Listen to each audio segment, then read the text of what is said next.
Next, we'll be moving on to a presentation on gene silencing based nanobiotechnology for mitigation of invasive aquatic plants and cyanohabs by Ping Gong.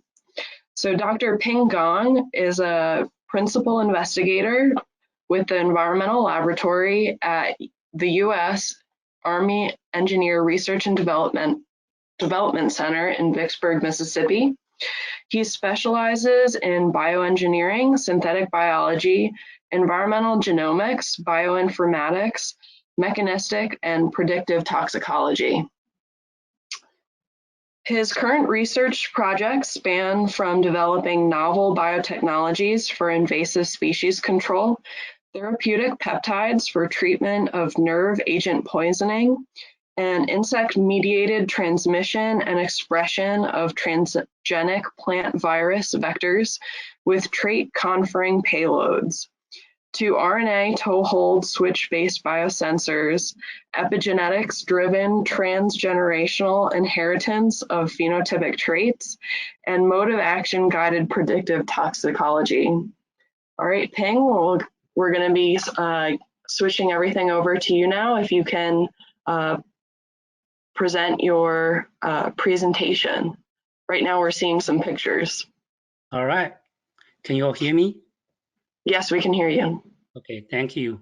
Thank you, Elisa, for your introduction. As she just mentioned, I'm from the Deep South, Vicksburg, Mississippi, and we just had the first and probably the only snow this winter, and we had a lot of fun.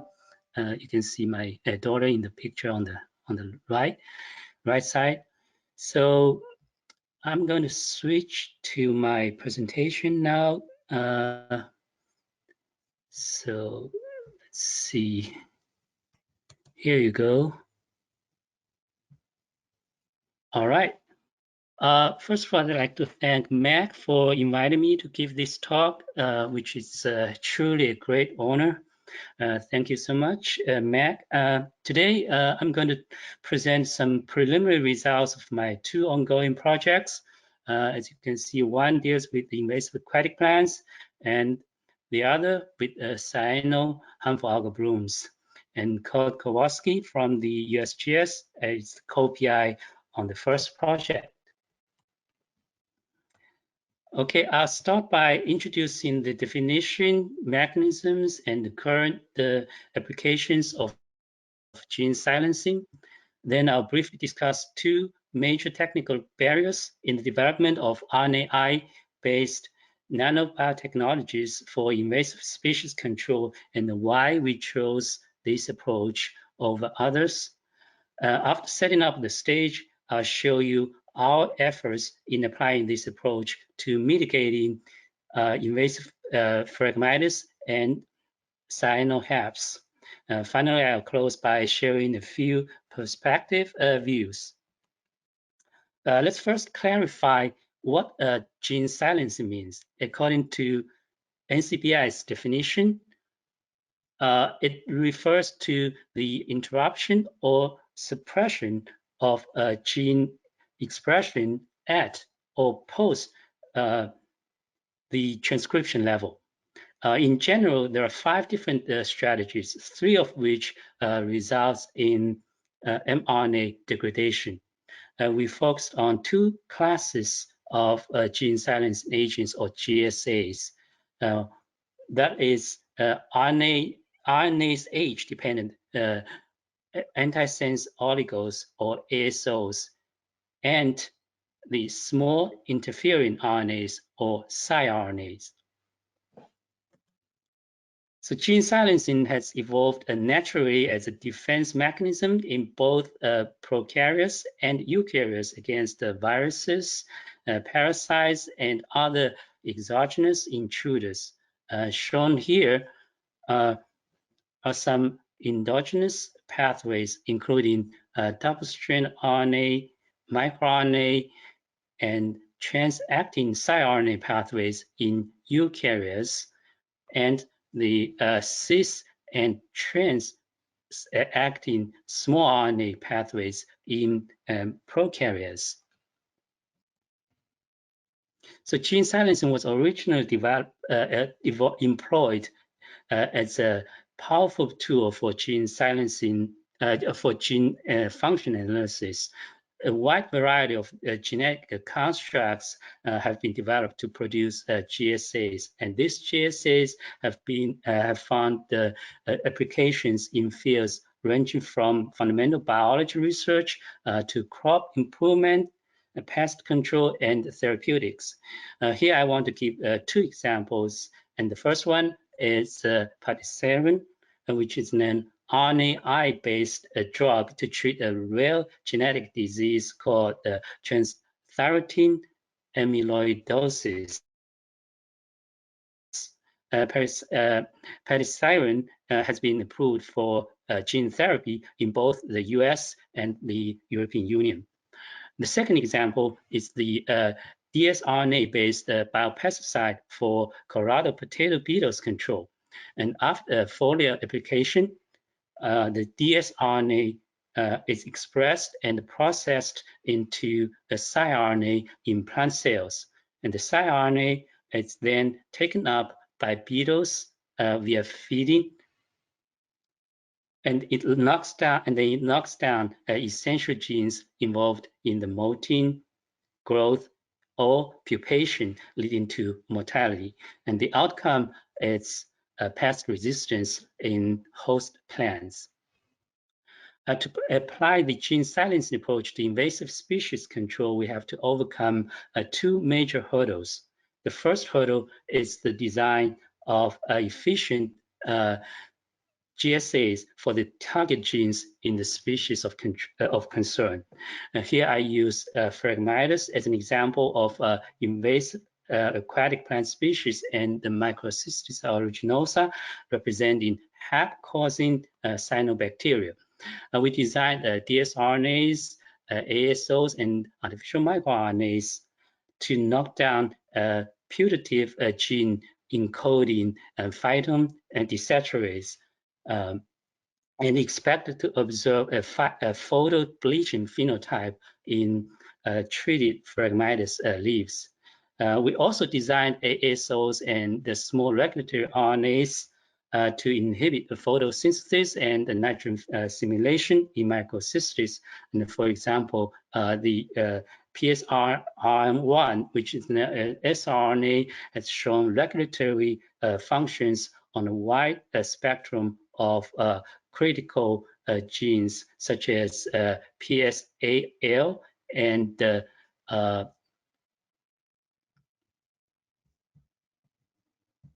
sorry, I clicked the wrong button, and the PSBB that are involved in photosynthesis.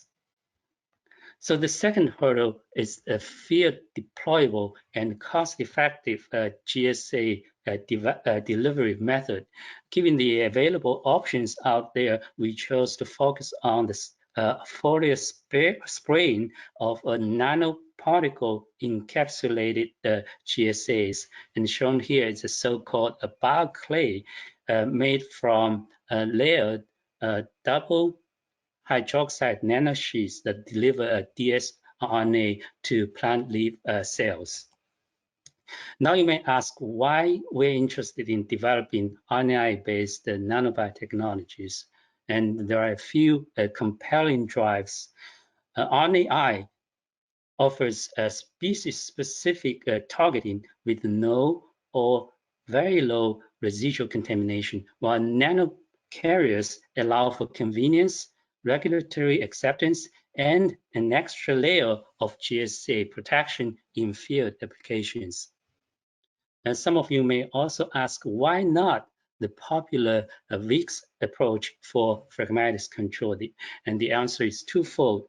First, no virus vector is yet readily available. And second, even if we could find a virus vector, the release of genetically modified plant virus and the agrobacterium is strictly regulated. And recently, CRISPR-Cas9 mediated gene drive has become a buzzword, but there's still a long way to go before regulations are ready for it. And plus, the two organisms we're dealing with reproduce asexually and therefore not suitable for gene drive. Now let's talk about the first project and look at the GSA design and the synthesis for invasive phragmitis control. And this slide shows the synthesis procedure of a 277 base pair dsRNA targeting the putative PDS mRNA. Due to time constraint, I won't go into the details. We also designed 12 ASOs and the 5 artificial microRNAs. For the ASOs, we had the phosphor diester bond in the 3 nucleotides on both 5' end and 3' end, replaced with the phosphor and the phosphorothioate bond in order to enhance the resistance of ASOs to enzymatic degradation and hence increase ASO stability. We also designed an artificial microDNA and labeled it with the ATO 550 fluorescence dye for internalization study. And all these GSAs were chemically synthesized by a commercial company. We use the cell-penetrating peptides as the nanocarrier following the pioneering work by Lakshya Menon, who reported the successful in vivo delivery of a plasmid DNA to plant leaf cells and the expression of a GFP insert cloned into the plasmid. GSAs are negatively charged nucleic acids, so the positively charged CPPs can neutralize and transport the GSAs across the negatively charged plant cell envelope via endocytosis. And we further improved the CPP design by adding an endosomal escape domain at the C terminals to avoid being trapped in endosomes and degraded by lysosomal enzymes. And following this principle, we designed 5 fusion CPPs. In order to visualize CPP mediate the GSA delivery, we prepared the leaf cross-section slides using cryostat. A fluorescence microscope was used for initial observation of leaf tissue cross-sections. And we first applied the FIS-labeled CPPs on Phragmitis leaves and observed the internalization of all 5 CPPs just 1 hour after a topical application. Then we select the gamma-zinc Katie as the representative carrier and further analyze its capacity of GSA payload. And this time we labeled the cargo dsRNA with the FAM and extended the treatment duration up to 5 days. And it turned out that the CPP dsRNA complex treated leaves had significantly more fluorescent dots than the controls. And